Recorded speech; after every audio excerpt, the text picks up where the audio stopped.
바빌론 포로에서 돌아온 에스라는 이방 여인과 결혼한 사람들에게 이혼을 강요했습니다. 예수님은 음행한 연고 외에는 이혼하지 말라고 했는데 그는 왜 이혼을 강요했을까요? 에스라와 느헤미야가 주도했던 종교개혁의 문제점은 무엇이고 그 결과는 어떻게 되었나 살펴보겠습니다. 데이비드 보스만 교수는 에스라가 이스라엘의 정체성을 확립하려는 목적에서 그렇게 하였다고 했습니다. 그는 이렇게 말합니다. 에스라의 결혼 개혁은 이스라엘 백성을 분리하여 하나의 문화 공동체를 이루는 것입니다. 백성의 단결은 그들을 거룩한 백성으로 부르신 이스라엘의 하나님 앞에서 연대감을 확보하려는 것입니다. 충분히 이해 가능한 해석입니다. 그러나 에스라와 느헤미야서를 읽어보면 그들의 개혁이 얼마나 과격한지를 살펴볼 수 있습니다. 에스라는 유다의 정통성을 바빌론의 포로로 끌려갔다가 돌아온 사람으로만 제한하였습니다. 실제로 바빌론의 포로로 끌려간 사람들은 이스라엘의 지도자 계층으로서 약 10%에 해당합니다. 나머지 90%는 지도자도 없고 보호해주는 군대도 없이 뿔뿔이 흩어져 각자의 생명을 부지해야 했습니다. 이스라엘이 멸망한 그 땅은 주인 없는 땅이 되어 이방민족이 들어와 살았습니다. 남아있던 유대인들은 자연스럽게 그들과 어울리면서 생명을 부지했습니다. 나중에 이스라엘 사람들이 혼혈이라고 개처럼 여겼던 사마리아 사람들이 그때 등장하였습니다. 에스라가 돌아와서 이혼을 강요할 때 사마리아 사람들은 아예 언급조차 하지 않았습니다. 그들은 논할 가치조차 없었기 때문입니다. 그가 중요하게 생각한 것은 바빌론 포로 공동체에서 돌아온 사람들 중에서도 이방여인과 결혼하는 사람이 자꾸만 늘어난다는 문제였습니다. 그는 이방 사람들과 협동하는 일도 금했고 결혼을 금지하고 나아가 결혼을 파괴하였습니다. 에스라는 바빌론 포로에서 귀환한 공동체 이외 가나안 땅에 사는 사람은 모두 땅의 사람으로서 가증한 백성으로 경멸하였습니다. 혈통적으로 그들이 유대인이든 이방인이든 구별하지 않고 포로 귀환 공동체에 속하지 않은 사람은 다 그렇게 보았습니다. 민영진 교수가 편집한 그랜드 종합주석에서는 국제결혼은 우상숭배 여부를 떠나서 그 자체로 가증한 일이며 윤리적으로 구역질나는 일이었다고 하였습니다. 듀크대 티센 교수는 이렇게 말합니다. 본질적으로 존재론적으로 바빌론 포로에서 돌아온 사람이 아닌 모든 사람을 배타적으로 배제하는 회중의 모습이 에스라와 느헤미야의 주제입니다. 에스라는 강제 이혼을 추진하였는데 이 일의 주모자는 엘람 사람 여히엘의 아들 스가냐였습니다. 재미난 사실은 스가냐는 엘람 사람입니다. 엘람 지역 사람들은 페르시아만과 카스피해 사이에 거주하면서 활로 유명한 이방인들입니다. 스가냐는 에스라가 바빌론에서 귀환할 때 함께 귀환하였습니다. 그는 이방 사람으로서 이방 여인과 결혼하였습니다. 그런 그가 강제 이혼 개혁을 제안하고 주도했다는 것이 아이러니컬합니다.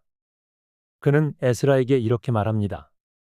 곧 내 주의 교훈을 따르며 우리 하나님의 명령을 떨며 준행하는 자의 가르침을 따라 이 모든 아내와 그들의 소생을 다 내보내기로 우리 하나님과 언약을 세우고 율법대로 행할 것이라.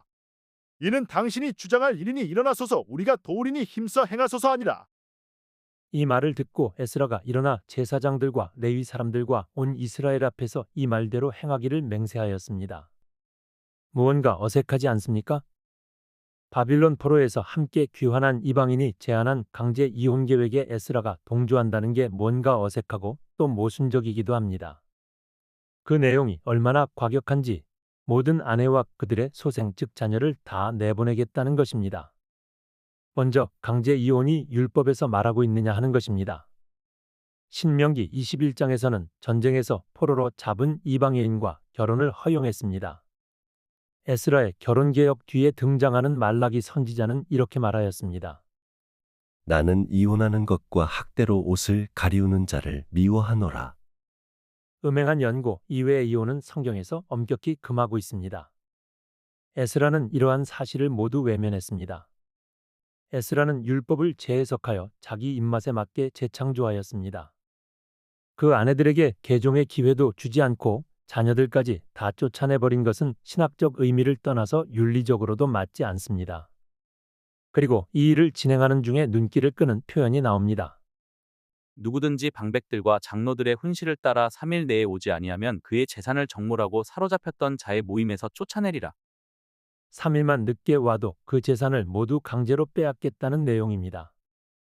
와인버그 교수는 에스겔의 예언대로 바빌론에서 돌아온 사람들은 그 땅을 되찾고자 하였으며 땅 문제는 피할 수 없는 갈등 요인이었다고 했습니다. 실제로 가나안 땅에 남아있던 사람들이 그 땅에서 농사지으며 살면서 나름의 경제적 안정을 취하였을 것입니다. 아무것도 없이 빈손으로 돌아온 포로 귀환민들은 자기들의 잃어버린 땅을 도로 찾고 싶어 했을 것입니다. 그들이 싸우지 않고 그 땅을 차지할 수 있는 가장 쉬운 방법은 그 땅의 딸들과 결혼하여 그 땅을 차지하는 것입니다. 에스라 2장에 보면 첫 포로민 가운데 어떤 사람이 길르앗 바르실레의 딸 중 하나와 결혼하고 바르실레 가문의 이름을 자기 이름으로 삼았다고 합니다. 그 사람은 가나안 땅의 거부로 알려진 바르실레의 후손과 결혼하여 그 가문의 상속자가 되었습니다. 에스라는 순전히 이스라엘 혈통의 순수성을 지키고 거룩성을 지키겠다는 명분으로 하였지만 이런 경제적인 문제도 생각지 않을 리가 없었겠지요.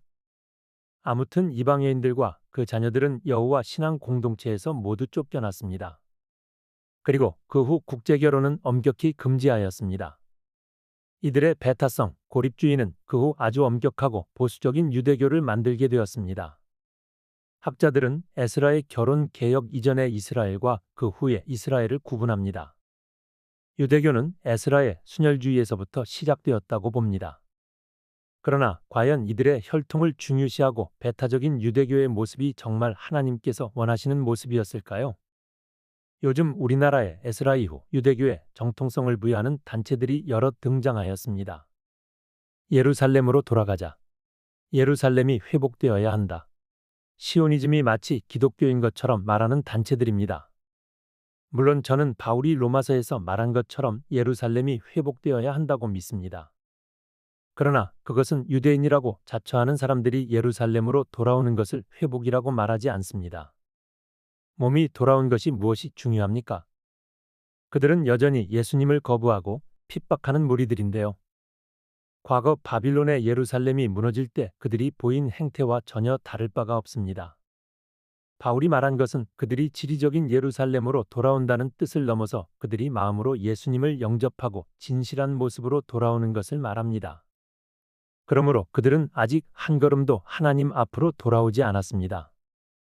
에스라 이야기로 다시 돌아오겠습니다. 하나님은 천지 만물의 창조주요, 모든 세계는 다 하나님의 것입니다. 하나님은 아브라함을 부르실 때부터 모든 민족과 열방에 복을 주기 위하여 부르셨습니다. 목적은 아브라함이 아니라 모든 민족과 열방이 복받게 하기 위함입니다.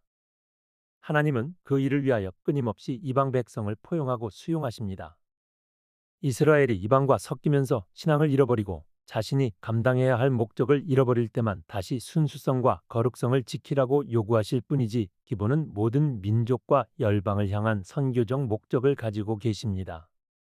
야곱의 12아들은 가나안 여인과 결혼하였습니다. 사실상 이스라엘의 12지파는 그때부터 혼혈이라고 보아야 합니다. 요셉은 애굽의 제사장 딸과 결혼했습니다. 모세도 미디안 여인 십보라와 결혼했고 그 후에는 아프리카 구스 여인과 결혼했습니다. 이때는 이미 신명기에서 이방 여인과 결혼하지 말라는 율법을 발표한 후였습니다. 그래서 미리암이 그 문제를 지적하였는데 하나님은 오히려 미리암이 잘못이라고 질책하였습니다. 하나님은 출애굽할 때부터 모든 족속과 함께 하도록 하였습니다. 그리고 가장 상징적인 사건으로 여리고성의 기생 라합을 유다 지파의 살몬과 결혼시킴으로 예수님의 족보에 오르게 하였습니다. 보아스는 모압 여인 룻과 결혼하여 다윗의 조상이 되었습니다. 하나님은 박넝쿨을 통하여 요나에게 원수 국가인 니느웨까지도 아끼시고 그들이 구원받기 원하심을 가르쳤습니다. 에스라 이전에 하나님은 분명히 선교적 비전을 가지고 이방 백성을 향한 뜨거운 사랑을 여러 번 표현하였습니다. 그러나 에스라 이후 유대교는 하나님의 선교적 비전을 잃어버리고 배타적이고 혈통만 주장하는 유대교로 변질하였습니다. 사마리아 사람을 혼혈이라고 개처럼 여기고 이방 선교하는 바울을 핍박하였습니다. 예수님은 제자들에게 예루살렘과 유대와 사마리아와 땅끝까지 복음을 증거하라고 하였습니다. 에스라 이후의 유대교는 분명 잘못된 길을 가고 있습니다. 현재 이스라엘의 유대교는 에스라 이후의 유대교를 따르는 자들입니다. 그들에게는 전혀 소망이 없습니다. 그들이 회개하고 예수를 영접해야만 비로소 소망이 있습니다. 에스라의 과격한 종교개혁이 가져온 세계사에 미친 엄청난 악영향을 보면서 과격한 종교심이 얼마나 문제가 많은지도 알 수 있습니다. 저는 합리적이고 이성적이고 개혁적인 기독교를 지향합니다. 구독과 좋아요는 유튜브를 하는 저에게 큰 힘이 됩니다. 감사합니다.